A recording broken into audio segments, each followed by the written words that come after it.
ईश्वर सर्वाधार सर्वंतर्यामी अजर अमर अभय नित्य और पवित्र करने वाला है। ऐसे ईश्वर को हम सब हृदय से यदि पुकारे तो वह परब्रह्म परमात्मा सदैव प्रकट हो जाता है। मनसा वाचा कर्मणा से यदि हमने भगवान की भक्ति की, भगवान के प्रति सच्चा समर्पण किया, सच्चा प्रेम दिया, तो वह सर्वाधार सर्वेश्वर सर्वंतर्यामी अजर अमर अभय और नित्य पवित्र करने वाला परमात्मा सदैव हमें प्रकट हो जाता है। बस केवल ज्ञान चक्षु की जरूरत है, और वह ज्ञान चक्षु केवल प्राप्त हो सकता है गुरुदेव की कृपा से। जब तक हम गुरु की शरण नहीं जाएंगे तब तक वह पूर्ण ज्ञान प्राप्त होने वाला नहीं है।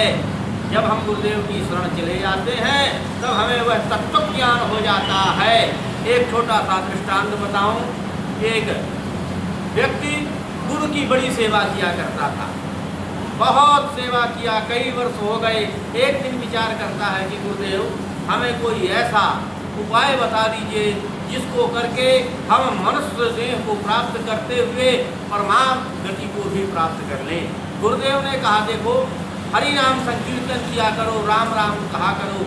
उसने कहा गुरुदेव ये तो सब कहते हैं, लेकिन मैं प्रायः देखता हूँ कि वे पुनरपि जन्मम पुनरपि मरणम पुनरपि जननी जठरे शयनम, जन्म मृत्यु के क्रम में फंसे रहते हैं। मुझे कोई असली नाम बता दीजिए। गुरुदेव ने कहा असली नाम तो केवल राम नाम ही है। यदि राम नाम हृदय से लिया जाए, अंतरात्मा से लिया जाए, पवित्रता से लिया जाए, करुणापूर्वक लिया जाए, दयापूर्वक लिया जाए, तो वह परम गति को प्रदान कर देता है। शिष्य ने कहा नहीं महाराज मुझे कोई असली नाम दे दीजिए।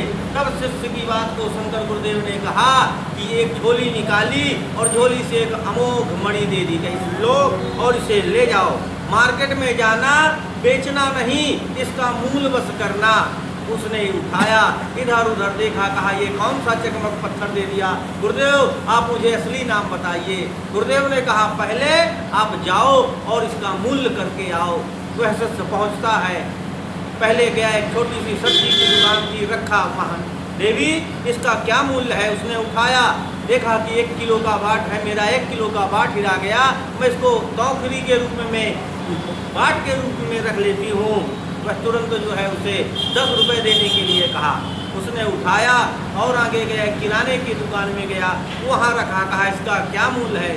उसने उठाया, कहा ये चकमक पत्थर है, इसको पेपर दाबने के काम में मैं ले लेता हूँ। उसने कहा इसका मैं 20 रुपये दे देता हूँ।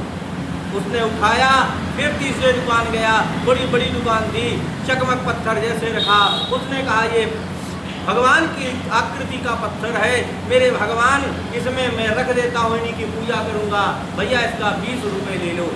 वह पुनः उठाता है और आगे गए, एक स्वर्णकार की दुकान पहुंचा, जैसे उसने पत्थर रखा, कहा महाराज इसका मूल्य क्या होगा, क्या दे सकते हो। वह ना देख करके वह तुरंत दुकान से बाहर आता है, चरणों में गिर जाता, भैया मैं सारी प्रॉपर्टी बेच दूं, सारा धन बेच दूं, सारा ऐश्वर्य बेच दूं, फिर भी मैं इसका मूल्य नहीं दे सकता, ये अमूल्य है, मेरा उतनी हैसियत नहीं है कि मैं इसे दे सकूं।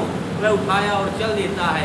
रात्रि के समय गुरुदेव के समीप आया, गुरुदेव अब ये पत्थर आप पकड़िए और मुझे अपना असली नाम दे दीजिए। तब गुरुदेव ने कहा पहले घटना बताओ क्या क्या हुई। गुरुदेव को कहने लगा कि मैं सब्जी वाले के पास गया, 10 रुपये दे रहा था, एक व्यापारी के पास गया, 20 रुपये दे रहा था, तीसरे व्यापारी के पास गया, वो 40 रुपये दे रहा था।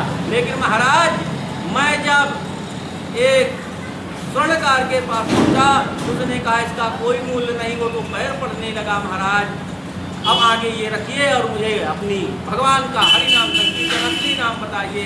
तब गुरुदेव जी ने कहा कि बस असली नाम राम नाम ही है, जो जानता है तो वह उस भवसागर से प्राप्त करके इस भवसागर की नैया था से पार कर लेता है, जो नहीं जानता वह मूल्य लगाता रहता है।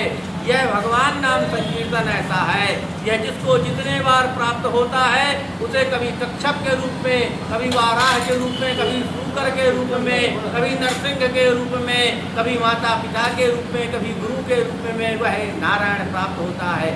जिसकी जैसी भावना होती है, भावना के अनुसार ही वह निरंतर अपने आप को ढालता हुआ इस संसार के सारे सुखों का भोग होता हुआ अंत में परम गति को प्राप्त होता है।